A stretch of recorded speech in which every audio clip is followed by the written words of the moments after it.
Years before the arrival of Christopher Columbus in the Americas in 1492, Africans had been navigating through the wild waters of the vast Atlantic Ocean, case in study being Abubakar II.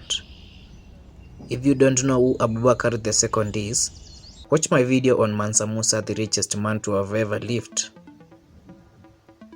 After Columbus' arrival, explorers from other parts of Europe decided, why don't we follow him and get the goodies from the New World? The Portuguese, French, Dutch, and British all set on a voyage to tour the New World.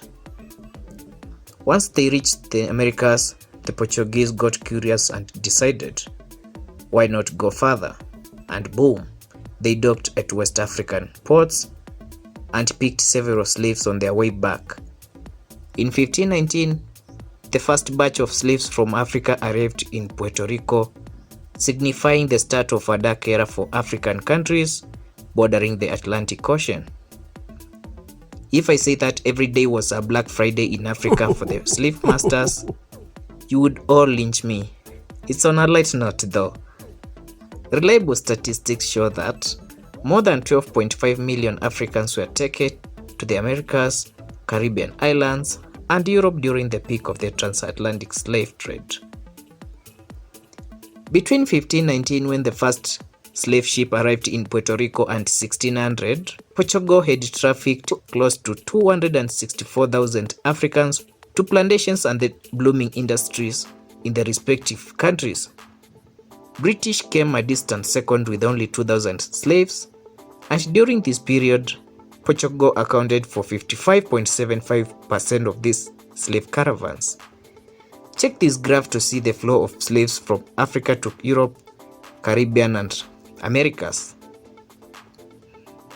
In the wake of the 18th century, British was like, we are the dons in the New World, occupying over 13 states seamlessly.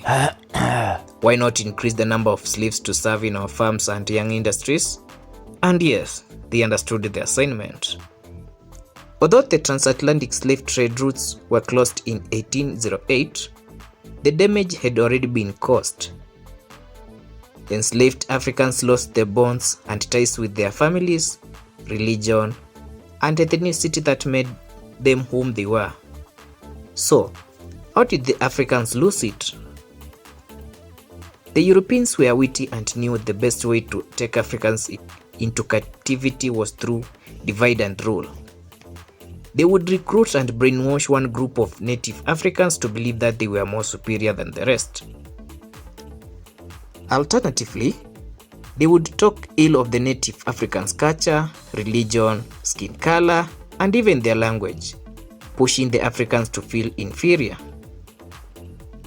Why did the Europeans prefer African slaves over the native Africans, you might ask? One of the glaring questions that might be disturbing your mind might be, didn't the European explorers find natives in the New World? The answer is, they did. But there was a catch. The Native Americans, comprising of different groups, including the Red Indians, were not suitable for slavery due to various reasons. For one, they understood the Americas terrain so well and their chances of escaping were sky high. Second, most of the Africans at the time came from farming cultures. So, if the Europeans took them, it was easy for them to understand what was needed in the farms. Finally, Africans were considered hardy and resilient enough to withstand harsh treatment and diseases which were endemic to Europeans. The question of how Europeans managed to get African slaves still remains a mystery. If you look at the average black man and compare him to a white person, you can visually see the contrasting differences. The former looks strong, fierce, and agile, but still, the whites still managed to subdue him.